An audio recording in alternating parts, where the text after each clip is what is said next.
डाकु मान्छे अब त्यत्रो महान ऋषि भन्नुभयो हैन अनि अब हामीले जुन रूपमा अहिले राम राम भनेर चरित्र एउटा गाउँछौं जसरी एकजना कामी पुरुष तुलसीदास जस्तो त्यस्तो कर्म गरेको उहाँले लेखेको रामचरितमानसहरू उहाँलाई जुन रूपमा कृपा भयो भने यो चाहिँ कस्तो किसिमको उहाँहरुको कर्म यो कसरी यो आयो गुरुदेवदेखि उसको त्यो कर्म कसरी एउटा जुन कर्मको प्रादुर्भाव भनिन्छ नि कर्मको जन्म भनेपछि त्यो एउटा शिशु जन्मियो नि हामीले त हाम्रो यो मनुष्यकै कुरा गर्दाखेरि त्यसबाट हेरौँ न गुरुदेव त्यो कर्म कसरी त्यो शिशुको भ्रूणदेखि लिएर त्यो आमा बुवाको सृष्टि हुँदाखेरि त्यो कर्म कसरी स्थापित हुँदै आयो त को हो त भन्दा गीतामा भगवानले भन्नुहुन्छ इन्द्रियाणाम मनश्चास्मि इन्द्रियहरू मध्येमा मन मनै हुँ भगवानले बताउनु भएको छ भनेपछि मन पनि हाम्रो होइन मन पनि भगवानको हो यस्तो ऋषिमुनिहरूले श्राप दिने भनेकै त्यही मनबाटै कल्पना गर्ने त रिस उठ्यो त्यसले साह्रै अभद्र व्यवहार गर्यो भने के त भन्दा पहिले त मनमै संकल्प आउँछ यसलाई श्राप दिउँ भनेर त्यति छिटो छ नि त मन हाम्रो विचार गर्छौं कति विचारहरू आइरहेको हुन्छ कति बोलिन्छ कति हातले गरिन्छ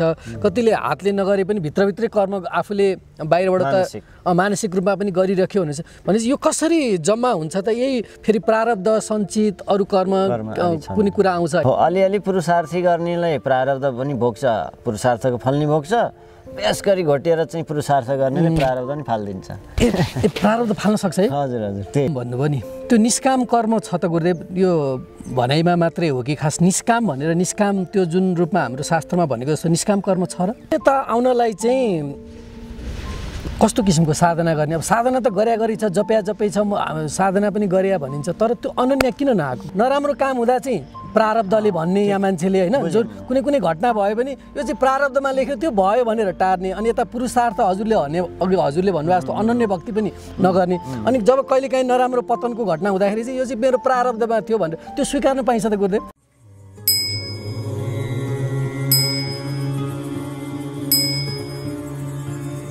दिव्यपुरी आध्यात्मिक केन्द्रबाट सञ्चालित युट्युब मार्फत प्रसारण भइरहेको दिव्यपुरी टिभीमा यहाँहरूलाई स्वागत छ दर्शकहरू नमस्कार दिव्यपुरी टिभीमा सत्संग गर्ने क्रममा दर्शकहरू यो ईश्वरीय इच्छा अचम्मको हुँदो रहेछ किनभने हिजोसम्म हाम्रो कुरा थिएन तर अचानक आज म आफूलाई पनि एउटा भाव परमात्माले दिनुभयो एउटा कर्मको बारेमा हुन त पहिलेदेखि मैले यो कर्मको बारेमा गुरुदेवहरूसँग एउटा सत्संग गर्ने प्रयास गरिरहेको थिएँ तर आज यो ईश्वरीय अनुग्रहले हाम्रो निवास नजिकै रहनुभएको हुन त नजिकको तीर्थ हेला भनिन्छ नजिकमै हुनुहुन्छ एकजना उच्च स्तरको गुरुदेव रुरु क्षेत्रको पीठाधीश उहाँसँग हामीले विभिन्न रूपमा सत्संग गरिरहेका छौँ एउटा एक किसिमको सान्निध्यताको भाव पनि आउँछ उहाँसँग आज पुनः यो ईश्वरीय अनुग्रहले हामी पुनः सत्संग गर्न जाँदैछौँ सर्वप्रथम कार्यक्रममा स्वागत गर्न चाहन्छु मसँग हुनुहुन्छ रुरु क्षेत्रका पीठाधीश र यो हयग्रीव मन्दिर यो कोलमतेश्वर यो जुनमा रहेको हयग्रीव मन्दिरका संस्थापक गुरुदेव जगदीश प्रपन्नाचार्य कार्यक्रममा स्वागत गर्न चाहन्छु गुरुदेव हस् धेरै धेरै धन्यवाद हजुरलाई हजुर अब आजको सत्संगको विषय केही अब मैले अघि नै पनि भने हजुरसँग माफ पनि माग्छु नजिकको तीर्थ हेला भनेर किनभने धेरै ठाउँमा कुदी त रहेको हुन्छु तर जुन हजुरसँगको त्यो ज्ञान छ त्यसलाई म आफूभित्र पनि क्षमता छैन दुन सक्ने होइन एउटा शास्त्रको पनि साधनाको पनि हजुरसँग एउटा सहज किसिमले बसिरहनु भएको छ आज चाहिँ मलाई गुरुदेव यो जुन कर्म भनिन्छ नि कर्मको विषयमा अलिकति यसको प्रादुर्भाव यसको उत्पत्ति यसको फल यो कसरी हुन्छ यसको सुरुवाती रूपमा नै जाउँ न कर्म भनेको के हो एकदम हस् धेरै धेरै धन्यवाद यस्तो जिज्ञासुहरूको निमित्त हामीले पनि आफ्ना आचार्यहरूबाट प्राप्त गरिएको केही कुराहरूलाई बाँड्न पाउँदा आफूलाई पनि सौभाग्यशाली मान्दछौँ र अब आफूले जति बुझिएको छ त्यही अनुसार चर्चा गरिन्छ नै कर्म भन्नाले सबैभन्दा पहिले अब संस्कृत शब्द हरेक शब्दमा त्यसको शब्दको अर्थ लगाइन्छ अनि फेरि भावार्थ आदिमा गइन्छ त्यस कारणले क्रियाकरणे संस्कृतमा व्याकरण अनुसार डु क्रियाकरणे भन्ने धातु छ त्यसमा डु आदिको पनि लोप हुन्छ अन्त्यमा पनि यहाँको पनि लोप भएर क्रि मात्रै रहन्छ क्रि धातुबाट चाहिँ कर्म शब्द बन्दछ यसमा प्रत्यय लाग्दछ अब व्याकरण जानेकाले बुझिहाल्नुहुन्छ यस प्रकारले गर्नु नै कर्म हो सिधा एउटा शब्दार्थमा केही गर्नु नै कर्म हो गरिरहनु नै कर्म हो। त्यस कारणले अब कस्तो गर्ने, कसरी गर्ने, के खालको कर्म गर्ने, कर्म त सबैले गर्छन्, सबै नै कर्म नै हो हाम्रो। हरेक हाम्रा इन्द्रियहरूले नि कर्म गर्छन्, बुद्धिले गर्छ, शरीरले गर्छ, मनले गर्छ, ईश्वरले परमात्माले पनि गर्नुहुन्छ। परमात्माले नै कर्म गर्नुभयो एक प्रकारको। त्यसमाले एकोहम बहुश्याम प्रजाया भन्नुभयो, एकबाट म अनेक हुन्छु अनि के गर्छु भन्दा सृष्टि गर्छु, प्रलय गर्छु, संहार गर्छु। यसैलाई ब्रह्मसूत्रमा बताइएको छ कर्म कर्तृ व्यपदेशाच भनेर। यो सबैभन्दा माथिल्लो ग्रन्थ मानिन्छ दर्शन मध्येमा। षड दर्शन जो आस्तिक दर्शनहरूमा यो वेदान्त दर्शनमा पर्दछ ब्रह्मसूत्र। यसको व्याख्यामा आउँदछ कर्म कर्तृ व्यपदेशाच भन्ने सूत्र पनि छ। यसमा पनि अब यसको परिचय छुट्टै बताउँदा समय अन्त जाला।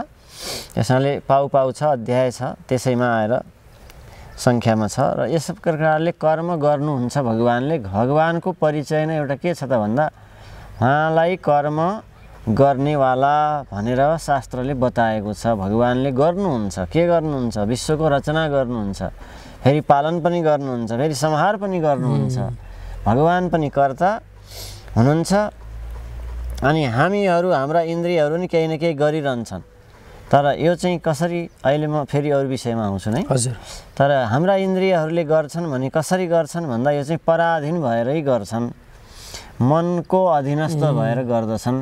मनसष्ठा इन्द्रियाणी प्रकृतिस्थानी कर्षति, यो 6औं इन्द्रिय भनेर मनलाई बताइएको छ। अनि त्यो मन को हो त भन्दा गीतामा भगवानले भन्नुहुन्छ इन्द्रियाणाम मनश्चास्मि, इन्द्रियहरू मध्येमा मन म नै हुँ भगवानले बताउनु भएको छ। भनेपछि मन पनि हाम्रो होइन, मन पनि भगवानको हो।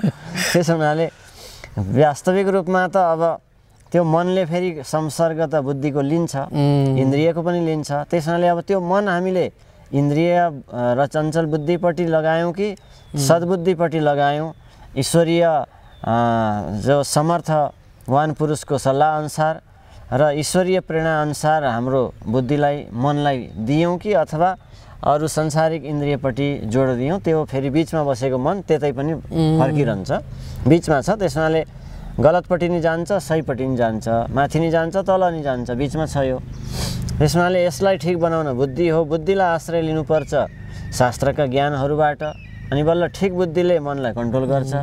यी विषयहरू छन्। त्यस हुनाले यहाँ आज कर्मैको कुरा गरौँ। हजुर, कर्म विशेषता त यस्तो भन्नाइको अर्थ हो कर्म जे पनि हामीले गर्छौँ, क्रियते गरिन्छ जे, त्यो नै कर्म हो। यसरी पनि परिभाषा संस्कृतमा गर्न सकिन्छ। जे गर्दछौँ गर्नु नै कर्म हो। त्यस कारणले गर्ने चिज अब के, कस्तो, कसरी, कस्तो प्रकारका हुन्छन्, केलाई कस्ता कर्म भनिन्छन्, यो धेरै विषय छ यो भित्र, कर्मभित्रका कुरा। यसमा गुरुदेव अब जसरी एउटा बालक भनौँ न, एउटा अब जुन रूपमा सुरुवातदेखि हामीले हेर्दाखेरि त त्यो सुरुवातदेखि उसको त्यो कर्म कसरी, एउटा जुन कर्मको प्रादुर्भाव भनिन्छ नि, कर्मको जन्म भनेपछि त्यो एउटा शिशु जन्मियो नि, हामीले त हाम्रो यो मनुष्यकै कुरा गर्दाखेरि त्यसबाट हेरौँ न गुरुदेव, त्यो कर्म कसरी, त्यो शिशुको भ्रूणदेखि लिएर त्यो आमा बुवाको सृष्टि हुँदाखेरि त्यो कर्म कसरी स्थापित हुँदै आयो त? एकदम ठिक छ। अब सुरुवात सृष्टिबाटै हेरौँ। सृष्टिको क्रममा अघि बताए जस्तै भगवानले नै म एकबाट अनेक हुँ भनेर सोचिबक्स्यो, कल्पना गरिबक्स्यो। अजायमानो बहुधा विजायत भनेर वेदले बताइरहेको छ। नजन्मिनेवाला पनि धेरै भएर धेरै प्रकारले जन्मिनुहुन्छ अरे। एकतिर वेदान्त दर्शनमा, यता अद्वैत शाङ्कर वेदान्तमा गइयो भने आत्मा के सबैले भन्छौँ हामी, गीता आदि पढेकाले नजायते मृयते वा कदाचिन आदि सबले जानेकै छौँ। आत्माको पनि जन्म मृत्यु हुँदैन भने अब परमात्माको त जन्म मृत्यु कहाँबाट हुने? यसरी हेर्दाखेरि परमात्मा जन्मिनेवाला पनि होइन, मृत्यु हुनेवाला पनि होइन। तर फेरि कतिपय सूत्रलाई खण्डन गर्ने सूत्रहरू हुन्छन्, त्यसभन्दा माथिल्लो हुन्छन्। त्यसनाले ब्रह्मसूत्रमा के बताइन्छ त भन्दा धेरै पटक जसलाई दोहोऱ्याइयो त्यो प्रबल हुन्छ। कुनै कुरामा चाहिँ धेरै पटक दोहोरिएको कुरा नै प्रबल हुन्छ। त्यसनाले भगवान जन्मिँदै नजन्मिने होइन, गीतामा भन्नुभयो जन्म कर्म च मे दिव्यम, दिव्य प्रकारले जन्म र कर्म हुन्छ भगवानको, कर्म पनि दिव्य हुन्छ भगवानको, त्यस्तै जन्म पनि दिव्य हुन्छ। त्यसैले अजायमानो नजन्मिनेवाला भए पनि बहुधा विजायते, धेरै प्रकारले जन्म लिनुहुन्छ, अवतार लिनुहुन्छ। त्यस हुनाले अब त्यही परमात्माले नै एकबाट धेरै हुँ भनेर कल्पना गर्नुभयो, कर्मको आरम्भ गर्नुभयो हैन। पहिले शून्य संसारमा त एक मात्र को थियो त भन्दा सबभन्दा आरम्भमा आदि पनि परमात्मा नै हो, अन्त्यसम्म रहने नि परमात्मा नै हो। त्यसैले परमात्माले नै पहिले एकबाट अनेक हुँ भनेपछि अब सृष्टि गर्ने आरम्भ गराउनु भयो। आरम्भमा सृष्टिमा अनि बल्ल हामी आयौँ, के पछि आउँदै आउँदै गएर हामी आउँछौँ। हामी पछिको हामीहरू मध्येको बालकको कुराबाट हजुरले जिज्ञासा राख्नुभयो। अब त्यो बालक यो यही जन्मको मात्रै नभएर त्यो परमात्माको सृष्टिको कुन जन्मदेखिको आएर जोडिएको छ गर्भमा, पहिला त त्यो कुरा भयो। अब कोहीले तर्क पनि गर्नुहुन्थ्यो कुनै समय, होइन कुनै पनि एकजनाको सृष्टिमा नै पहिलोचोटि ऊ अवतार लिएको हो, अथवा कुनै पनि व्यक्तिको सृष्टि परमात्माको सृष्टिमा ऊ पहिलोचोटिकै जीव हो, ऊ पहिलोचोटि नै धरतीमा जन्म लिँदैछ भने त्यसको कर्म कहाँबाट कसरी सुरु भयो त? अझै त्यहाँ हामीले गहिरोमा सोच्ने हो भने त्यसलाई त एक प्रकारले स्वाभाविक भगवानको सृष्टिको क्रममा त्यो आयो। परमात्माले स्वाभाविक रूपमा सृष्टि गर्दाखेरि सुरुवातमा के थियो त भन्दा सत्ययुगमा सबै सत्य थिए हैन। भगवानले त आरम्भ गर्दा सत्ययुगबाटै सुरु गर्नुभयो, त्यसैले सत्ययुगमा सबै क्लियर थिए हैन। त्यति बेला अब जसमा अलिकति थोरै त्यो आफ्नो प्रकारले चाहिँ केही लेस विकारमा आकर्षित भयो, मन अलिकति विक्षुब्ध भयो, मन अलिकति त्यतापट्टि आकर्षण भयो, कर्म गर्दाखेरि फलको आशावाला बन्यो भने अब त्यसको अर्को पटक जन्म त्यसै गरी हुन्छ। त्यो भगवानले सृष्टि गर्दाको शुद्ध जीवात्मा धरतीमा आएको हुनाले धरतीमा प्रकृति नै प्रबल छिन्। प्रकृतिको प्रबलमा संसर्गमा परेपछि उसले अलिकति प्राकृत गुणपट्टि उसको मनबुद्धि खिचिन्छ। त्यो खिचिएपछि त्यति बेला त्यसले चाहिँ परमात्माकै अडिकतामा आफ्नो यथावत स्वरूपमा स्थित रहन सक्यो भने त्यो मोक्ष नै भइहाल्यो, परमात्मामै गएर लीन भइहाल्यो, जन्म मृत्यु भएन हजुर हैन। अब होइन अलिकति थोरै भए पनि वासना रह्यो, अलिकति भए पनि आकाङ्क्षा रह्यो, कामना रह्यो भने त्यो कामना आकाङ्क्षा पुरा गर्न अर्को जन्म भयो हैन। मनुष्य नै जन्मिन्छ कि मनुष्य नै जन्मिन्छ हजुर।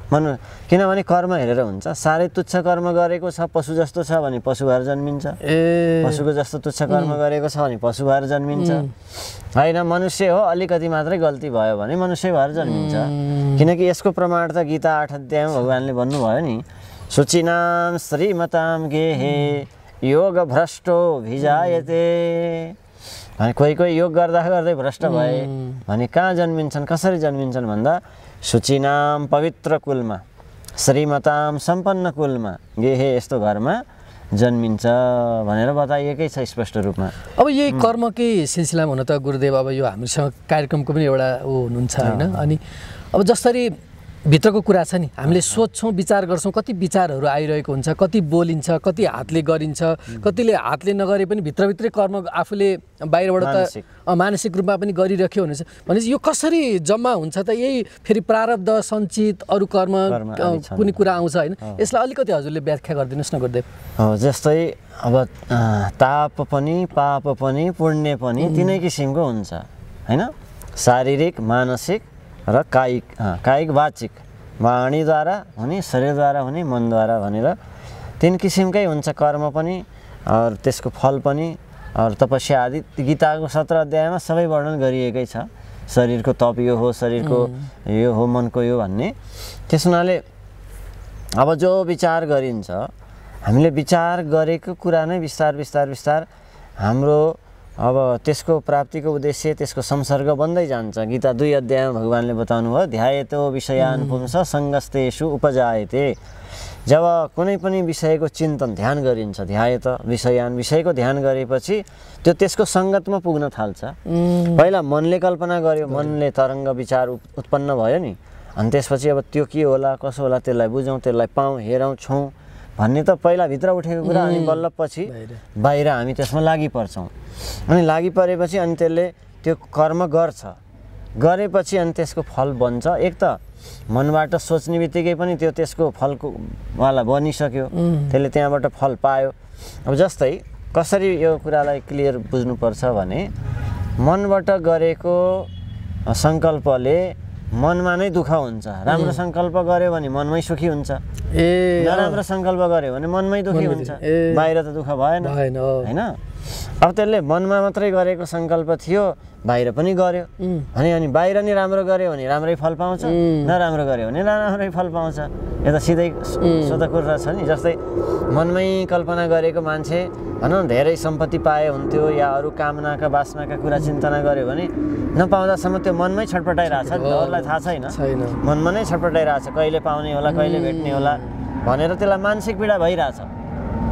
अनि राम्रो कल्पना गरेको छ भने ए म राम्रो गर्छु है, अब राम्रो गर्छु, मनमै ऊर्जा भइरहेछ। त्यो भित्रबाट गरेको कर्मले चाहिँ त्यो आफ्नो कर्म बनिरहन्छ है, त्यो बनिरहन्छ। त्यो भित्र नै प्रसन्न राम्रो सङ्कल्प छ भने भित्रै प्रसन्न भइरहेछ। अब म गर्छुमा जान्छ, गर्छु जाँदा एक दिन शरीरले गर्न पुग्छ। त्यसरी चाहिँ अनि त्यसको कर्म तयार त्यहाँ भइरहेकै छ नि। त्यो भित्रबाट गरेको जसरी कति मान्छेले पापको कुरा गरिन्छ नि गुरुदेव होइन, भित्रभित्रै कतिको लागि अब कामको विचार कति मान्छेहरूप्रति स्त्रीप्रति त्यो भने त्यो भित्रभित्रै गर्दाखेरि त्यो अर्को व्यक्तिलाई असर पुगेको हुन्छ कि हुँदैन? त्यसले गरेकोले त्यसलाई नै मुख्य असर उसैलाई पर्छ, स्वयंलाई पर्छ। अरूलाई भनेको अब उसँग धेरै नजिकका संसर्ग भएर हेलमेल हुनेलाई संसर्गजा दोष गुणा भवन्ति, संसर्ग अनुसार त्यसलाई त्यो स्वभावले छुन्छ अलिकति केही न केही भए पनि, तर उसलाई जति पीडा उसलाई हुँदैन। त्यस कारणले संसर्गको दोष त थोरै भयो, स्वयंले गरेको कर्मको फल स्वयंले धेरै बढी भोग्ने भयो, त्यस्तो हुन्छ। जस्तो अरूको लागि हामीले कल्याण गरिन्छ नि, जसरी कसैलाई धन सम्पत्ति दिन सकेन के गर्नुहोस्, ए भगवान् त्यो मान्छेको राम्रो होस् कल्याण होस् भनेर भित्रबाट प्रार्थना गरिन्छ, त्यो पुग्छ कि पुग्दैन? पुग्छ है, किन पुग्ने? हामीले कल्पना गरेको, हामीले कसैको लागि गरेको प्रार्थना पुग्छ। त्यसरी राम्रोसँग गर्दाखेरि अब नराम्रो सोचिरहेका छौँ भने पनि नराम्रो नि पुगिरहेको हुन्छ नि त। जस्तो ऋषिमुनिहरूले श्राप दिने भनेकै त्यही मनबाटै कल्पना गर्ने त रिस उठ्यो, त्यसले साह्रै अभद्र व्यवहार गर्यो भने के त भन्दा पहिले त मनमै सङ्कल्प आउँछ यसलाई श्राप दिउँ भनेर। त्यति छिटो छ नि त मन हाम्रो, त्यति छिटो छ बुद्धि, त्यति छिटो छ। जस्तो यहाँ वैज्ञानिक हिसाबले कुरा गर्दा अब कुनै चिज यसो कुनै धुलोको कणहरू भुरेर उडेर आउँदा कति छिटो हाम्रो आँखा बन्द हुन्छ, त्यो त यहाँ भित्र बुद्धिले क्याच गरिसक्यो, समाइसक्यो। त्यस्तो छिटो छ हाम्रा इन्द्रियलाई पठाउने बुद्धि हो। बुद्धि त्यति छिटो चल्छ कि अब एउटा किरा आएर आँखामा बस्न लाग्ने बित्तिकै कहाँ थाहा पाइसक्यो, बुद्धिले आँखा बन्द गर्न भनिसक्यो, यहाँ आँखा आफै बन्द हुन्छ। भनेपछि बुद्धिमा त्यति तीव्रता छ, त्यो वेग त्यति छ। त्यस हुनाले हामीले श्राप दिन्छु भनेर यहाँ सोचिसकेर अनि श्राप निस्किने हो। भनेपछि त्यो कर्मको निर्माणकर्ता स्वयं नै हो। अब जस्तो यही प्रसङ्गमा हुन्छ, गुरुदेवको कुरा काटेँ, प्रसङ्ग पनि धेरै छन्। मलाई जस्तो आजकै घटना लिउँ न, हजुर र मेरो हिजोसम्म कुनै चर्चा थिएन, तर यसो चिन्तन मनन गर्दै जाँदाखेरि त्यो विचार आयो, मनमा आयो होइन गुरुदेव, आयो अनि हजुरलाई मैले फोन गरेँ भनेपछि यो चाहिँ कसको खेल हो त, यो कसरी यसरी, अब यो कर्म त भयो नि अहिले, त्यो सोचेको पुरा भयो भनेपछि यो यसरी यो बिचमा हस्तक्षेप कसले गरिरहेको छ त? अब जस्तै कामना हजुरको एक किसिमको मार्ग बाटो यस्तै सत्सङ्ग अध्यात्म गर्ने कामना वासना पहिलेदेखि छ, त्यसमा त्यो वासना चाहिँ अब अलिकति आज कता लगाउने भनेर कल्पना हजुरमा आयो। कल्पना शक्ति हामीसँग छ, जो चित्तको छ, चिन्तन गर्ने शक्ति। एकछिन अगाडिसम्म थिएन, त्यो ध्यान बस्दा के गर्दा पनि थिएन, तर एकाएक त्यो बस्दाखेरि कहाँबाट त्यो प्रभाव भयो क्या, म आफै यो छक्क परिरहेको छु। अब हजुरबाट टेलिप्याथी भएको त होइन होला? यस्तो छ यो हुनलाई। जस्तै अघिसम्म हामीले बतायौँ कि स्वयं हो भनेर, स्वयं भनेको हामी त्यही परमात्माकै टुक्रा अंश न हो। स्वयं भने पनि हामी त टुक्रा परमात्माको अंश हो। एकछिनलाई यो स्टेपले कुरा गर्दा स्वयं हो, तर अन्तिममा निचोडमा गएर भन्दाखेरि जो यो सबैको मालिक हो, हामी स्वयंको पनि मालिक हो, यो विश्व ब्रह्माण्डको जो मालिक हो उसले एक प्रकारले त्यस प्रकारको हरेक ठाउँमा पुग्ने चाहिँ च्यानल छोडेको हुन्छ।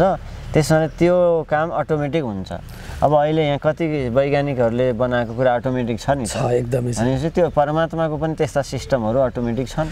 तर पनि यो अब यही कुरामा फेरि कता तन्किँदै जान्छ होइन गुरुदेव? अब हजुरहरू जस्तो सन्तहरूसँग देख्दाखेरि आफ्नो पनि भित्रबाट त्यो पोखेर आउने होइन, यो विश्वमा जुन रूपमा नराम्रो जुन रूपमा भइरहेको छ नि, एउटा विद्वेष फैलिएको छ भने त्यसमा चाहिँ त्यो ईश्वरले त्यस्तो सकारात्मक विचारहरू ती व्यक्तिहरूको उसमा प्रभाव गरिदिएर एउटा सकारात्मक त्यो चाहिँ किन भइरहेको छैन त? अब यस्तो छ, यो हो वास्तवमा कुनै कुरा हामीलाई अहिले भर्खर देख्दाखेरि त्यो नराम्रो लागिराखे पनि सायद त्यो भविष्यमा राम्रो हुँदैछ। किन हुँदैछ? मेरो आफ्नो सानो विश्लेषण, अरू त यहाँ के लाग्ला। अब जस्तै बिस्तारै यो जति सृष्टि हुन्छ नि प्रलय गर्ने पनि विधान छ के, त्यसै गरी प्रलय हुनु नि पर्छ। भगवानको इच्छाले प्रलय हुनेवाला छ। प्रलय हुनेवाला छ भने एकैचोटि डुम्म पार्ने होइन कि, त्यो बिस्तार बिस्तार। जस्तै भगवानले अब अवतार लिएर स्वधाम जानुभन्दा अगाडि नै यदुकुललाई विनाश गर्न चाहनुभयो। यदुकुललाई विनाश गर्न नै आफ्नै वंशजबाट पृथ्वीमा भार बढ्यो भनेपछि अब यदुकुलको विनाश कसरी गर्ने त भन्दा त्यस प्रकारको वातावरण त्यहाँ भगवानले बनाइदिनु भयो। किनकि गएर ती यदुकुलका राजकुमारहरूले नै गएर ऋषिहरूको परीक्षा गरे। परीक्षा गर्दा श्राप पर्यो, मुसल जन्मिनेछ, यही मुसलबाट विनाश हुनेछ भन्ने कुरा। त्यही निउले अनि भगवानले ल अब त्यसो भए प्रवास क्षेत्रमा स्नान गर्न जाउँ भन्नुभयो। अनि बिस्तारै त्यहाँ मदिरापान गर्ने बुद्धि जगाइदिनु भयो। मदिरापान गरे आफैद्वारा विनाश भए। त्यो विनाश हुने एउटा यो अब सुरुवात हो। त्यो ईश्वरकै इच्छा हो, ईश्वरकै इच्छा हो। भनेपछि म गृहस्थीमा रहनु, हजुर सन्यासी हुनु, यो जुन ब्रह्मचारी हुनु, यो सबै ईश्वरकै इच्छा हो। हाम्रो के चल्छ र? हाम्रो केही चल्दैन। हामी चाहिँ त्यसको अधीनस्थ भएर आफूलाई पाएको अधिकारलाई राम्रोसँग हामीले प्रयोग गर्ने मात्रै हो। तर हामी के त भन्दा अधीनस्थ हो। त्यही कुरा ब्रह्मसूत्रमा पनि बताइन्छ। सूक्ष्मत्वम तदर्हत्वाद भन्ने सूत्र छ। तदर्हत्वा के एउटा सूत्र छ। त्यसकारणले अधीनत्व नै योग्य मानिन्छ। ईश्वरको अधीनत्व हो प्रकृति पनि, त्यो नै योग्य हुन्छ भनेर ब्रह्मसूत्रमा बताइए जस्तै यो प्रकृति पनि भगवानको अधीनस्थ हो। त्यसभित्रका हामी जीवात्मा पनि भगवानकै अधीनस्थ छौँ। त्यसैले उहाँले कस्तो सङ्कल्प गर्नुभएको छ, उहाँको खेल जस्तो इसारामा चलेको छ त्यो चलिरहेकै हुन्छ। हामी नबुझ्नेहरूले मात्रै बिचमा अहम कर्ता भन्छौँ, म कर्ता हुँ, हामीले यस्तो गरिदियौँ, ऊ गर्न सक्छौँ भन्छौँ। त्यो हामीलाई गराइरहने चाहिँ उही सूक्ष्म शक्ति हो। त्यसमा अज्ञानले चाहिँ आफूलाई कर्ता मान्दछौँ, तर गराउने पनि ऊ नै परमात्मा नै हो। त्यसैले भर्ता भोक्ता महेश्वर, गीतामा भगवानले भन्नुहुन्छ भर्ता भोक्ता महेश्वर, महान ईश्वर। महेश्वर भनेको महान ईश्वर, ईश्वर नै हो। त्यस कारणले अब यहाँ हामीलाई त गर, यसको यो बुझेर यसको अधीनस्थ छु भनेर कर्म गर भन्ने चाहिँ हामीलाई शास्त्रमा सबै प्रकारले बताउन खोजेको कुरा यही हो। ईश्वरको अधीनस्थ छु, तर आफ्नो कर्म आफूलाई पाएको व्यवहार अधिकार चाहिँ गर्नुपर्छ भनेर बुझेर गरिरहनु पर्छ।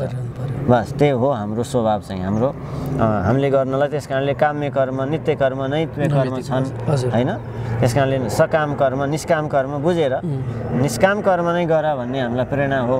निष्काम भावले गर्ने हो। सकाम भावले गर्नेले पनि तुरुन्तै फल पाउँछन्, तर त्यो फल विनाश भइहाल्छ। त्यस हुनाले सकाम भावले गर्नेले नबुझ्नेले गर्छन्, निष्काम गर्नुपर्छ भन्ने नबुझ्नेले सकाम नै गर्छन्। त सकाम कर्म गर्छन्, फल पनि पाउँछन्, त्यो फल धेरै दिन टिक्दैन। त्यस हुनाले हामीले निष्काम कर्म गर्ने हो, ईश्वरको अधीनस्थ छु भनेर सोचेर गर्ने हो। यो सबै गरेको ईश्वरको प्रसन्नता र ईश्वरको आज्ञामा रहेर गर्नुपर्छ हामीले भनेर गर्ने हो। त्यसैले कर्म यस्ता किसिमले हुन्छन्, विविध प्रकारले हुन्छन्। गुरुदेवले भन्नुभयो निष्काम भन्नुभयो नि, त्यो निष्काम कर्म छ त गुरुदेव, यो भनाइमा मात्रै हो कि खास निष्काम भनेर निष्काम त्यो जुन रूपमा हाम्रो शास्त्रमा भनेको जस्तो निष्काम कर्म छ र? छ, मजाले छ। निष्काम भनेको कामना नभएको। अब हेर्नु, जस्तै हजुरले भन्न खोजे जस्तो हरेक कुरामा कामना त हुन्छ होइन, त्यो हिसाबले निष्काम हुन सक्छ र? हुनै सक्दैन कि जस्तो सामान्य सबैलाई लाग्छ। त्यसैको बारेमा अलिकति त्यसैले सत्सङ्गको प्रभाव हामीले पायौँ भने चाहिँ यथार्थ बुझ्छौँ। जस्तो अर्जुनले युद्ध गर्नुभएको हो र? अर्जुनले युद्ध गर्नुभएको हुँदै होइन। त्यसैले अर्जुनले के भन्नुभयो त? हान भनेको हुनाले हानिदिएको मात्रै हो, गरेको त अर्जुनले होइन नि त। त्यति हामीले पनि बुझ्यौँ भने उसले अराएको हुनाले गरिदिएको हो, हामीले त्यति सम्झ्यौँ भने निष्काम भइहाल्यो नि त। हामी निष्कामी नै भइहाल्यौँ नि। मैले त खालि उसले अराएको काम गरेको हुँ यो सबै भन्ने मात्रै भाव बुझ्यौँ भने निष्काम हो सबै। भनेपछि त्यो नबुझिएको हो कि के हो त? किनभने त्यो हजुरले भनेको जस्तो त, किनभने यो शास्त्र त हाम्रो त पहिल्यैदेखि वेदव्यासले स्थापना गरेदेखि त छ नि त होइन, तर पनि त्यो रूपको कर्म त निष्काम हजुरले भन्नुको जस्तो देखेको त छैन। देखिँदैन, यस्तो छ। यही त बेला बेलामा सत्सङ्गको तार छिन्यो भने बत्ती गइहाल्छ होइन। तार छिनेपछि लाइन जानु, बत्ती जानु स्वाभाविक हो। यस्तो छ, हामीलाई एकतिर ठुलो हुरी छ, प्रकृतिको मायाको हुरीले चाहिँ धकलिरहेको हुन्छ। त्यो ठुलो हुरी चलिरहेको बेला तार जति बेला पनि छिन्न सक्छ होइन। हामी त्यही हुरीमा छौँ नि, यो संसार भनेको हुरी नै, हुरीको बमण्डलको बिचमा छौँ हामी। त्यसैले अब त्यस्तो बेलामा तार कति बेला छिन्छ थाहा हुन्न। अनि तार छिन्ने बित्तिकै अज्ञानले घेर्छ, अज्ञानले घेरेपछि अँध्यारमा गरिन्छ। त्यस हुनाले त्यो तार जोडिरहनुपर्छ। सत्सङ्गको शास्त्रको कुरा चाहिँ स्मरणमा लिइरहनुपर्छ। लिइराखियो, अभ्यास गरिराख्यो भने त्यस हुनाले त भगवानले त समेत यही भन्नु पर्यो अर्जुनलाई। के भन्नु पर्यो? अभ्यासेन तु कौन्तेय वैराग्येण च गृह्यते। अभ्यास गरिरहनु पर्छ अर्जुन, नत्र यो मन कहाँ यस्तो सजिलै कन्ट्रोलमा आउँछ? कन्ट्रोलमा आउँदैन बिना अभ्यासले। त सबैलाई भन्नुभएको हो नि, यो अर्जुनलाई मात्र होइन, हामी सबै अर्जुन जस्ता छौँ संसारमा, अलिकति पनि अध्यात्ममा लाग्न चाहेका छौँ भने। त्यस हुनाले त्यो सबै अध्यात्मवादीले त्यो कुरालाई सम्झिरहनुपर्छ कि अभ्यास छोड्नै हुँदैन। केही गरी पनि सत्सङ्गको अभ्यास, आफ्नो साधनाको अभ्यास छोड्नु हुँदैन। त्यो साधना नै कर्म हो, त्यो सत्सङ्ग नै कर्म हो। त्यसैले त्यो कर्म गरिरहनुपर्छ। अनि यसैमा गुरुदेव जसरी कर्म, अकर्म र विकर्म पनि, त्यसलाई चाहिँ अलिकति हजुरले गीताको 4 अध्यायमा छ, किम कर्मेति कवयोप्यत्र मोहिता तत्ते कर्म प्रवक्ष्यामि यज्ञात्वा मोक्षसे शुभात्। भगवानले भन्नुहुन्छ जुन जानेपछि तिमी बल्ल अशुभबाट बच्छौ म बताउँछु भन्नुभयो।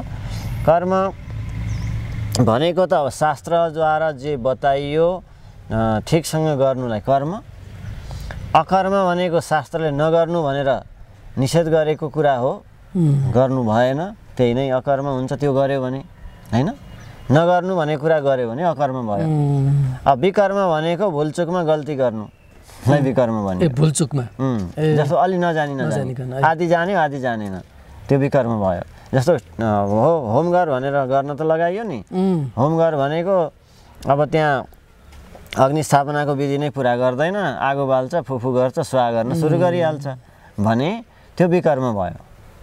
हो, जस्तो शास्त्र अनुसारको विधि अनुसार गर्नुपर्ने गरेन भने विकर्म भयो। अनि सत्कर्म भनेको चाहिँ सत्कर्म त कर्म नै भयो, त्यो नै भयो। सत र असत भने त कर्म र अकर्म जस्तै। सत भने कर्म, असत भने अकर्म। जस्तो मलाई यही बेलामा एउटा जिज्ञासा, जसरी एकजना डाकु मान्छे अब त्यत्रो महान ऋषि भन्नुभयो होइन, अनि अब हामीले जुन रूपमा अहिले राम राम भनेर चरित्र एउटा गाउँछौँ, जसरी एकजना कामी पुरुष तुलसीदास जस्तो त्यस्तो कर्म गरेको उहाँले लेखेको रामचरित मानसहरू उहाँलाई जुन रूपमा कृपा भयो भने यो चाहिँ कस्तो किसिम उहाँहरूको कर्म, यो कसरी यो आयो गुरुदेव? यो चाहिँ यो पनि अलिकति अब यस्तो गीतामा भगवानले भन्नुभएको छ, अपिचेत सुदुराचारो भजते माम अनन्य भाग साधुरे वशमन्तव्य सम्यक व्यवसितो हिसः। भगवानले स्पष्ट बताइदिनु भयो, यही जिज्ञासाको लागि यो श्लोक हो सायद। भनेको अहिले एकछिन अगाडिसम्म साह्रै हिंसक छ त्यो भने पनि उनले भित्रैबाट स्वीकार गरे, ओहो मैले त गल्ती पो गरेको रहेछु, अब त म यो गर्दै गर्दिनँ, प्रभु शरण परेँ भने अहिले साधु भएर थियो। यही भन्नुभएको त्यहाँ। कस्तो राम्रो विधान रहेछ है, तर फुल्ली जानु पर्यो। भगवानले यही भन्नुभयो, यो श्लोकको अर्थ यही हो। अपि भनेको पनि, चेत यदि सुदुराचार, सु भनेको साह्रै राम्रो, दुराचारी किन नहोस्, भजते माम अनन्य भाग, अब चाहिँ प्रभु अनन्य हजुरको भजन गर्छु भनेर भगवानले भन्नुहुन्छ। माम भनेको मलाई, भगवानले माम भजते अनन्य भाग, अनन्य भक्तिले मेरो भक्ति, अनन्य भावले मेरो भक्ति गर्छ भने त्यो चाहिँ साधु नै त्यसलाई मानिहाल्नु है। अब हिजोको दुराचारी नभन्नु, यो आदेश भगवानको हो नि त। यो हिजोको दुराचारी हो भनेर भन्न मिल्दैन। अहिले अनन्य भक्ति सुरु गर्यो, साधु भनेर मानिहाल्नु, साधु भइहाल्यो भन्नुभएको भगवानले सिधै। त्यसो हुनाले वाल्मीकि हिजो पो दुराचारी हुनुहुन्थ्यो त, जब अनन्य राम राम राम राम राम राम सुरु गर्नुभयो नि त, उल्टो जब्दा मराको उल्टो राम भयो। त अनन्य भक्तिले रामका राम, अब गुरुको आज्ञा मान्नुभएको छ, फेरि यता गुरु बनाउनु भएको छ नारदजीलाई। त नारदजीको आज्ञा विश्वास पालन गर्दा त उहाँ त साधु भइहाल्नु भयो नि। त्यस हुनाले अनि यसमा चाहिँ उहाँको प्रारब्ध, फेरि प्रारब्ध चाहिँ भोग्नै पर्छ भनिन्छ, फेरि यता उहाँको पुरुषार्थले जित्यो कि प्रारब्ध के थियो कि कसरी चाहिँ यो हो? यस्तो अब पुरुषार्थ अनुसारको प्रारब्ध हुन्छ। जस्तै हो, अलिअलि पुरुषार्थी गर्नेलाई प्रारब्ध पनि भोग्छ, पुरुषार्थको फल नि भोग्छ, बेस गरी घोटेर चाहिँ पुरुषार्थ गर्नेले प्रारब्ध नि फालिदिन्छ। प्रारब्ध फाल्न सक्छ है? हजुर, त्यही हो। त्यसो हुनाले ती त अनन्य भक्तिमा मरा बाहेक केही पनि नजान्ने हुनुभयो नि त, रामका राम भयो नि त। हामी जस्तो होइन, अलिअलि राम भन्यो फेरि काम भन्यो, अलिअलि राम भन्यो फेरि दाम भन्यो गर्ने जस्तोलाई त प्रारब्धले खेलाइरहन्छ। अलिअलि भोग्छ, अलिअलि काटिन्छ, सबै छोडेर भज त के एउटा दोहा छ तुलसीदासजीको, त्यस्तै भने जस्तै राम भज भन्ने छ। ठिक छ, नउठे पनि त निरन्तर सुरु गर्यो भने अब त्यहाँ प्रारब्ध आउने र प्रारब्ध खेल्ने ठाउँ नै हुँदैन। त्यसो हुनाले अब भनौँ न हजुर चाहिँ राम राम राम भन्नुहुन्छ, को बोल्न बोल्न आउने फुर्सदै छैन। भयो यसलाई जिस्काउनु हुँदैन, यो यस्तो लागेछ, अखण्ड कीर्तनमा लागेको छ, बोलाउनु हुँदैन भनेर नि संसारको मान्छे भाग्छन्, बोलाउँदैनन्। जसरी त्यसै गरी पागल भयो भन्छन् होइन, त्यसै गरी प्रारब्ध पनि त्यहाँ छिर्नै आउँदैन। भयो अब भोग्नुपर्ने प्रारब्ध माथि नै ठोकिन्छ, फर्केर जान्छ। त्यसरी चाहिँ अनन्य भक्तिमा लाग्यो भने काटिन्छ। कस्तो गुरुदेवले कति राम्रो यो गुण रहस्यकै कुरा होला होइन। यो साधना गर्दै जाँदा त हुन त भनेको जस्तो गर्नलाई सजिलो छैन होला, तर पनि गर्यो भने हुन्छ है गुरुदेव, गर्यो भने हुन्छ। त्यही नै हो वाल्मीकि आदिको प्रारब्ध भन्ने कुरामा। यस्ता कति भक्तहरू हुनुहुन्छ नै, मीराबाई, तुलसीदास होइन, उहाँहरूको त्यो त्यस्ता प्रारब्ध भोग्नु पनि भयो केही समय। जबसम्म अनन्य हुन सकेन तबसम्म भोग्नु पर्यो, भोग्नु भयो। अब सब छोडेर अनन्यमा लाग्नु भयो नि, अझै थियो होला नि प्रारब्ध, त्यसपछि प्रारब्ध देखै परेन, हट्यो, कता हट्यो। पहिला त भोग्नु भयो, घरकाले गाली गरे, निन्दा गरे, विष खान दिए, के गरे, कसो गरे, आयो आदि। अनन्य हुन नपाउँदासम्म प्रारब्ध छिर्यो, अनन्य हुन थालेपछि प्रारब्ध ठोकेर भाग्यो। त्यस हुनाले कुरा छ, अनन्यताको कुरा छ। धेरै ठाउँमा नै अनन्यताको कुरा आउँछ। त्यस कारणले त्यो अनन्यता आउनलाई चाहिँ कस्तो किसिमको साधना गर्ने? अब साधना त गरे छ, जपे छ, साधना पनि गरे भनिन्छ, तर त्यो अनन्य किन नआएको गुरुदेव? अनन्य चाहिँ गुरुको वाक्यमा विश्वास, शास्त्रको वाक्यमा राम्रोसँग पहिले विश्वास। हजुर, विश्वास नबनिकन नि मान्छेले अनन्यता देखाउन खोज्छन् होइन। विश्वासभित्र जागेको हुँदैन, ल यसो गऱ्यो भने हुन्छ अरे भनेर चाहिँ गर्न चाहिँ बस्छ। मनमा चाहिँ हुन्छै हुन्न भन्ने भ्रान्ति छ। गर्न गर्छ, भ्रान्तिपूर्वक गर्छ, भित्रबाट अठोटपूर्वक गर्दैन। त्यसैले गुरु वाक्यमा विश्वास, शास्त्र वाक्यमा विश्वास। गुरुले भन्नुभयो ल जेसुकै होस् भनेर विश्वास पक्का छ, या त हुन्छ भन्ने विश्वास छ भने त्यो हो अनन्यता। जस्तो ध्रुवको कथा आउँछ नि भागवतमा, बस नारदले भन्नुभयो ल यही मन्त्र जप, बस छिटै भयो ध्रुवजीलाई होइन, विश्वास भयो नि। गुरु वाक्य गुरु नभइकन हुँदैन। आफूले सुनेको भरमा, किताब पढेको भरमा पनि मानिसहरूले गर्नुहुन्छ। यसो गुरुलाई नै राम्रोसँग स्वीकार नगरिकन नै गुरु नै काम चलाउ गुरु बनाउनुहुन्छ।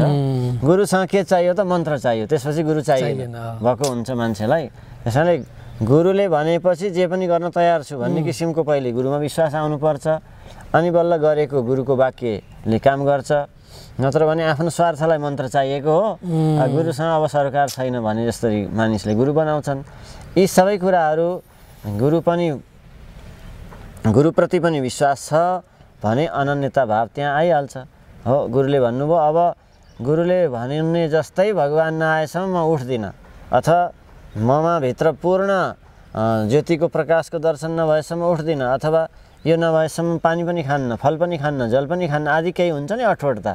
त्यस्तो अठोटता केही बनाएको व्यक्तिमा अनन्यता हुन्छ। जस्तो गुरुदेव कर्मकै कुरा गरौँ न, अब आज हामी एउटा कर्मकै उसमा छौँ। जस्तो कति महान सन्तहरू, हजुरले त धेरै सन्तहरू एउटा सान्निध्यता पाउनुभएको छ। त्यो अन्तिम अवस्थामा कतिको शरीरको भोगहरू, कति गुरुहरू पतन हुनुभएको अवस्था पनि आउँछ भनेपछि त्यो कस्तो किसिमको, यो चाहिँ कर्मकै कुरामा जाउँ न, यो चाहिँ के भएको हो गुरुदेव? होइन, त्यही त अनन्यता छुटेको। त्यो छुटेकै हो, तारै छुटेको हो।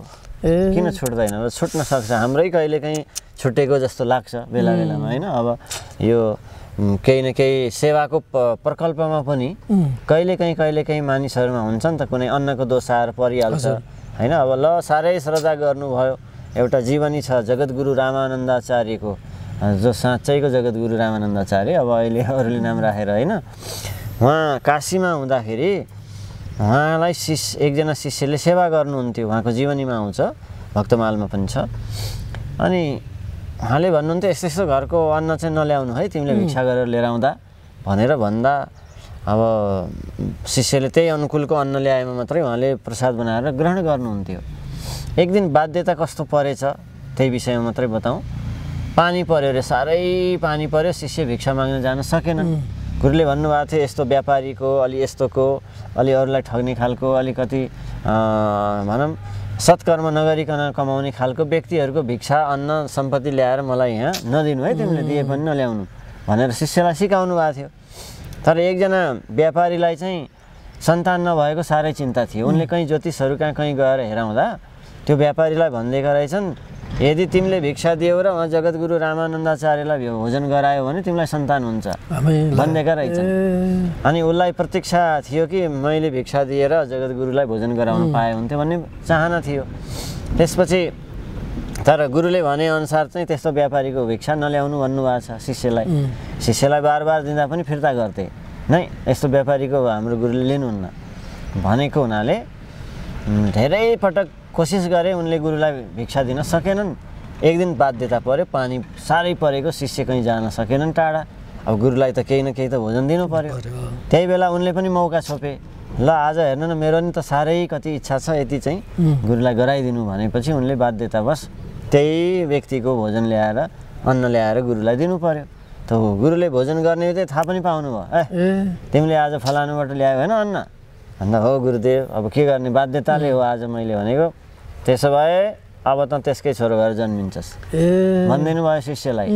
त अब शरीर छुट्ने बेला आयो, शरीर छुट्यो नि, त्यो चाहिँ त्यही व्यापारीको छोरो भनेर जन्मिए शिष्य नै यो। अनि पछि पनि गुरुलाई चाहिँ थाहा भयो मैले श्राप त दिएँ, चेलो त यति राम्रो सज्जन थियो, अब त्यसको जन्म पनि त्यहाँ भइसक्यो, त्यसलाई कल्याण गर्न पर्यो भनेर अनि गुरुले फेरि त्यो जन्मिएको बालकलाई गएर दीक्षा दिनुभयो। फेरि दीक्षा दिनुभयो अनि त्यसको त्यो जन्ममा फेरि उद्धार भयो भन्ने यहाँसम्म कुरा आउँछ। त यसको मतलब कहिलेकाहीँ त्यस्तो बाध्यता जसलाई नि परेको हुन्छ त्यो बेला त्रुटि पर्न सक्छ। यस्तो चाहिँ त अहिलेको यो कलिकालमा हामी कसमा नपर्ला र।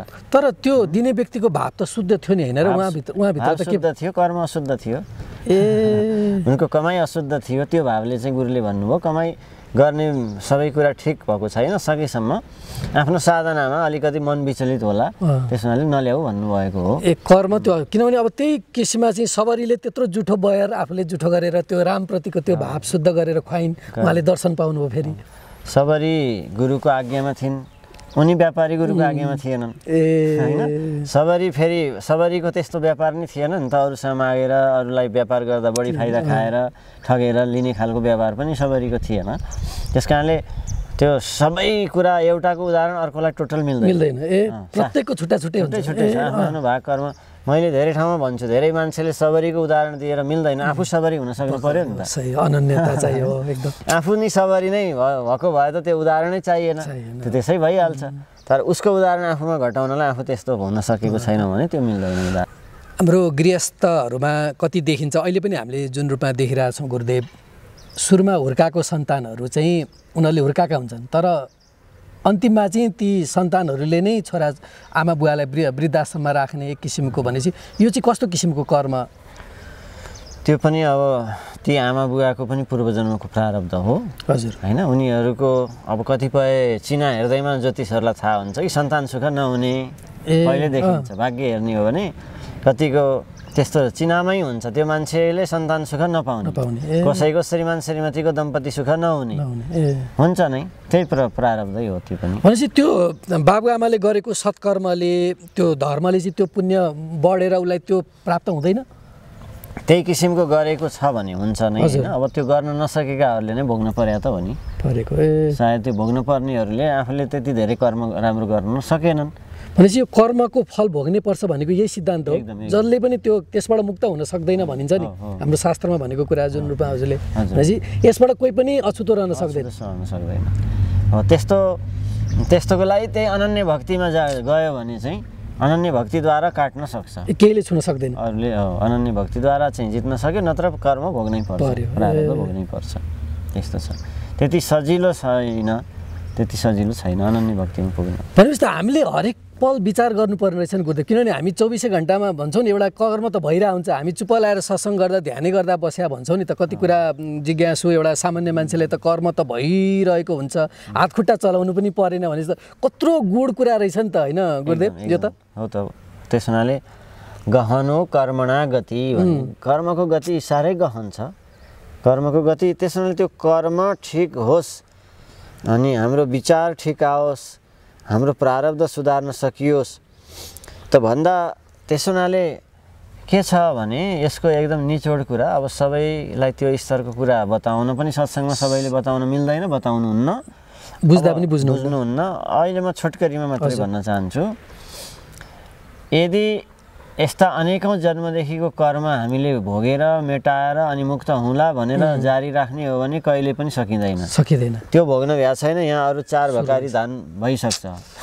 हो एकदम। हाम्रो उदाहरणमा हजुर आफूले हिजो ल्याएको बोराको चामल सकिएको छैन, यता चाहिँ अरू 5 बोरा छ, कहिले खाइसक्नु थपिन्छ। त्यस्तै गरी कर्म भोगेर सकौँला र मुक्त हुँला भनेर सकिन्न भनेर नै वेदमा पनि कर्मयोग धेरै बताइयो, तर अब यसबाट बच्नलाई भक्ति योग बताइयो, ज्ञान योग बताइयो। हो त्यस हुनाले कर्मपट्टिबाट माथि उठ्नको लागि भक्तिपट्टि लम्किने हो अनि शास्त्र सहितको ज्ञानपट्टि लम्किने हो। त्यस हुनाले अन्तिममा के भन्छ त भन्दा भागवत 11 स्कन्धमा भगवानले भन्नुभयो भजेत मुकुन्दम परिहर्त्य कर्तुम। यदि भगवानको भजनमा भनेको भजन भनेको चिन्तन मनन निरन्तर उहाँको सेवा आदि जे हो, भज सेवाया भन्ने धातु छ, त्यसको धेरै अर्थ लाग्छ। त्यसैले देवर्षि त्यहाँ बताउनु भयो देवर्षि भूताप्त नृणाम पितृणा न किङ्करो नायम ऋणी च राजन। हे राजन भनेर बताउनुहुन्छ। त्यहाँ चाहिँ राजालाई भनेको नाम पनि हजुरसँग मिल्यो। त्यस हुनाले हामी सबैको ऋणबाट मुक्त हुन्छौँ यदि यो गऱ्यौँ भने भगवानले नै बताउँदै हुनुहुन्छ। के गरियो भन्दा भजेत मुकुन्दम परिहर्त्य कर्तुम। यदि निरन्तर भगवानको भजनमा लाग्छ, भगवानको चिन्तनमा लाग्छ, भगवानकै सेवामा लाग्छ भने त्यो सबै ऋणबाट सबै कर्मबाट मुक्त हुन्छ। यस्ता कति सूत्रहरू छन् नि त। त्यस हुनाले कर्म त भोग्नै पर्छ, तर त्यो कर्म के त भन्दा कर्मको कर्ता आफूलाई नमान्ने। कर्म गर्नेवाला कर्ता आफूलाई नमानिकन अब गर्न थाल्ने, त्यसो गर्ने र आफूले जे गरिएको छ यो सब मुकुन्दको सेवा हो, यो सब भगवानको सेवा हो भनेर गरियो भने आफूलाई कर्तापनबाट हटाउनु। यही नै गीतामा ठाउँ ठाउँमा आएको हो नि त। कर्म गर फलको आशा नगर भनेको फलको आशा हुनसक्छ आफै नि, नगर्नु भन्नुको अर्थ के त भन्दा आफूलाई कर्ता हुँ भनेर नसम्झिनु, कर्तापनबाट हटाउनु भन्नुभयो। अन्त्यमा सर्वधर्मान परित्यज्य भन्नुहुन्छ, त्यहाँ पनि गएर त्यही भन्नुभएको। आफूलाई सबै धर्मै छोडा भन्नुभएको होइन नि त। धर्म कर्म छोडा, पूजा आजा छोडा, जप सन्ध्या छोडा, गायत्री छोडा भनेको होइन। सबै गर, गर्नलाई गर्ने, तर के त म गर्दैछु भन्ने आफूलाई कर्तापनबाट छोडा, भगवानको आज्ञा पालन गर्दैछु भन्ने मात्रै सम्झिने। अनि यसैमा अब हामी कार्यक्रमको अन्त्यमा आएका छौँ।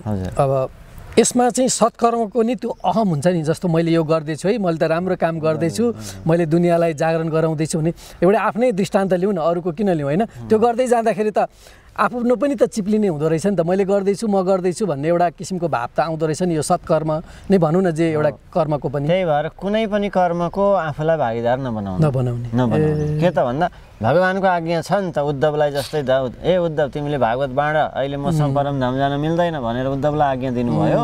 त्यो हामीलाई नि दिनुभएको हो, सबैलाई हो। यस्ता इतिहासका पात्रहरूलाई दिएको उपदेश आज्ञा हामीलाई नै हो।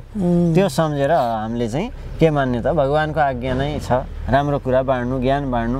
त्यसैले मैले गर्दै छैन, उहाँको आदेश मान्दैछु, उहाँको आदेश मान्ने म त नोकर हुँ भनियो भने त कर्मको फल हाम्रोमा रहँदैन केही पनि। तर मैले गर्दैछु उहाँको आदेश मान्दा आफ्नो अकर्ता भाव राख्दा तर कहिलेकाहीँ नराम्रो काम गरिन्छ नि। यो पनि मेरो पूर्व नराम्रो काम हुँदा चाहिँ प्रारब्धले भन्ने यहाँ मान्छेले होइन, जुन कुनै कुनै घटना भयो भने यो चाहिँ प्रारब्धमा लेख्यो त्यो भयो भनेर टार्ने। अनि यता पुरुषार्थ हजुरले भने अघि हजुरले भन्नुभयो जस्तो अनन्य भक्ति पनि नगर्ने। अनि जब कहिलेकाहीँ नराम्रो पतनको घटना हुँदाखेरि चाहिँ यो चाहिँ मेरो प्रारब्धमा थियो भनेर त्यो स्वीकार्न पाइन्छ त गुरुदेव? पाइँदैन। शास्त्र विपरीत गरिएको कर्म त आफूले गरेको भयो। कस्तो राम्रो। शास्त्र विपरीत गरियो, गुरुको आदेश विपरीत, भगवानको आदेश विपरीतको जुन कर्म गरियो त्यो त आफ्नो बुद्धिले गरियो। नगर्नु भनेको गरियो नि त, गर्नु भनेको पो गर्ने त हो। गर्नुभन्दा गर्नु नै हामीले आदेश मानेको भयो, नगर्नु भनेको नि गर्दा त आदेश मानेको भएन नि त। हो, त्यसको फल भोगेको हो त्यो चाहिँ। कसैले पनि कर्मको फल होइन, सीता मातादेखि लिएर भगवान रामचन्द्रले पनि कर्मको फलको दिनुभएको छ भनेपछि यो त एकदम अकाट्य रहेछ होइन गुरुदेव? त्यही हुनाले शास्त्र प्रमाण चाहिन्छ। शास्त्र प्रमाणले हेर्दाखेरि हामीले हो शास्त्र विरुद्ध गरिएको थियो कि थिएन त? शास्त्र विरुद्ध गरिएको हो भने हामीले आफ्नो चाहिँ त्यसको फल भोग्न बाध्य हुनुपर्छ। शास्त्र अनुकूलको जुन कर्म गर्छौँ त्यो चाहिँ उहाँको आदेशले गऱ्यौँ, त्यस हुनाले हामी कर्ता नै भएनौँ। भनेपछि यही कर्मकै सेरोफेरोमा गुरुदेव जसरी हाम्रो छोराछोरी एउटा वंश परम्परा हुन्छ नि, त्यो आफ्नो कुल परम्परा आउने यही कर्मकै घेरोबाट हो आउँछ एकदम। सबै कुरा जोडिन्छ, कर्मकै फलसँग जोडिन्छ।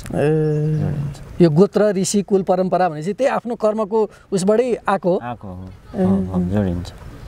जस्तो कोही कसैको फलको भागीदार बन्नु छ भने त्यो त्यहीसँग जन्मिनलाई पुग्छ के, त्यस्तै खालको पितासँग जन्मिनलाई पुग्छ। जस्तो कसैले चाहिँ दुःख दिन कोही छोराको रूपमा आएर चाँडै मर्दिने, छोरो चाँडै मर्दिने, त्यो बाउले दुःख पायो भनेपछि उसले अघिको ऋण तिर्न आएको भन्ने पनि कति कुरा म यहाँ सुनिरहेको हुन्छु भनेपछि यो एकदम सम्मत हो है गुरुदेव। एकदम हो, त्यस्तो त धेरै इतिहासमा साक्षी नै कुराहरू मिल्छ।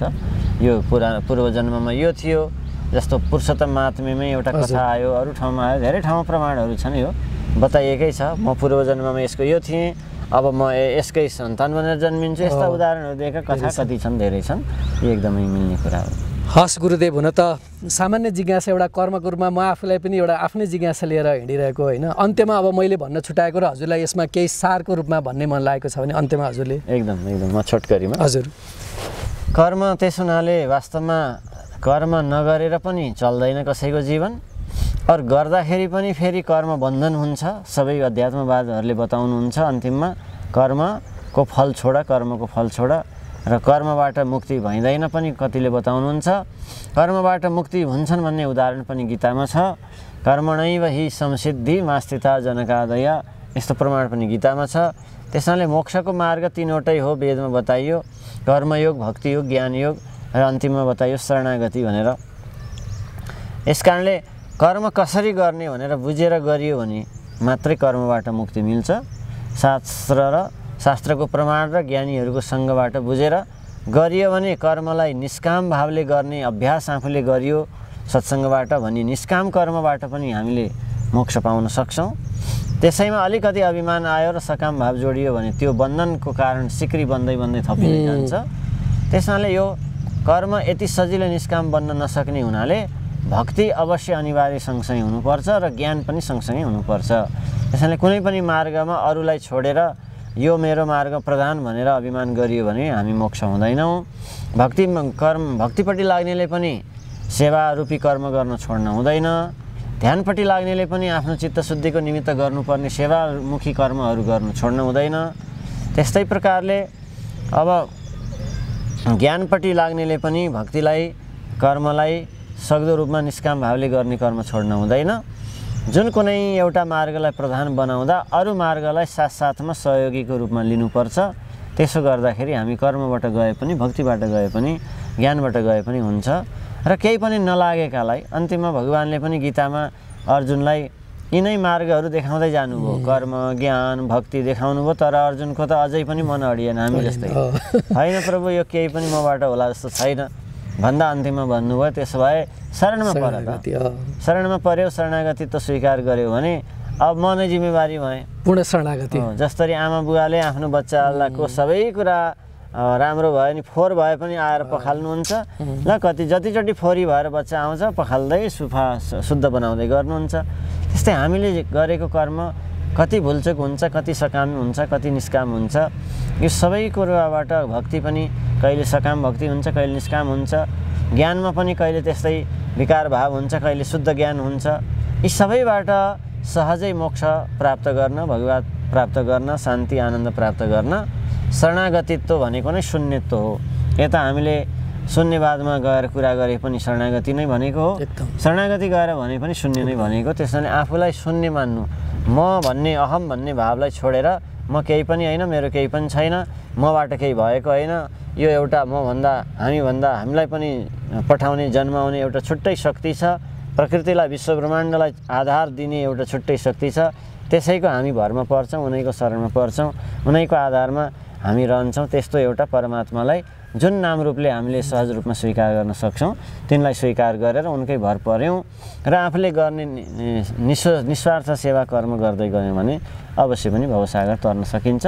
त्यसको लागि सच्चा गुरुको, ज्ञानी गुरुको, सद्गुरुको निर्देशन आज्ञा पालन गर्नुपर्छ। अब यसमा एउटा प्रश्न छुट्यो भनेर दर्शकहरूले पनि भन्नु होला, किनभने धेरै मान्छेहरू गृहस्थी एउटा आफ्नो कर्ममा हुनुहुन्छ नि, अर्को यो जुन सधैँ सत्सङ्ग भन्दा पनि आफ्नो व्यावसायिक कर्म, अफिस जाने, अरू काम गर्ने जुन मान्छेहरूले चाहिँ हाम्रो प्रश्न सोधिदिनु भएन भन्नु होला।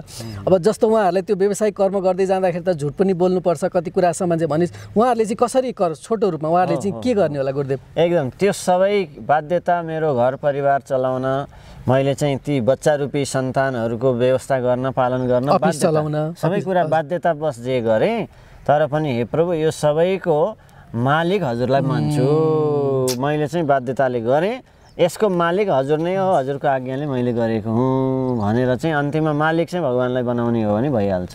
बस आफूलाई मालिक नसम्झिने, मेरो बुद्धिले, चतुर्याइले, पुरुषार्थले यति गरेँ, यति कमाएँ भनेर अहमपन छोडेर प्रभु हजुरले अराउनु भएको आदेश नै पुरा गर्दा जे जे आयो त्यो हजुर नै जान्नुहोस् भन्यो भने भयो। यसमा पनि शरणागति भावै हुनु पर्यो। चाहिन्छ।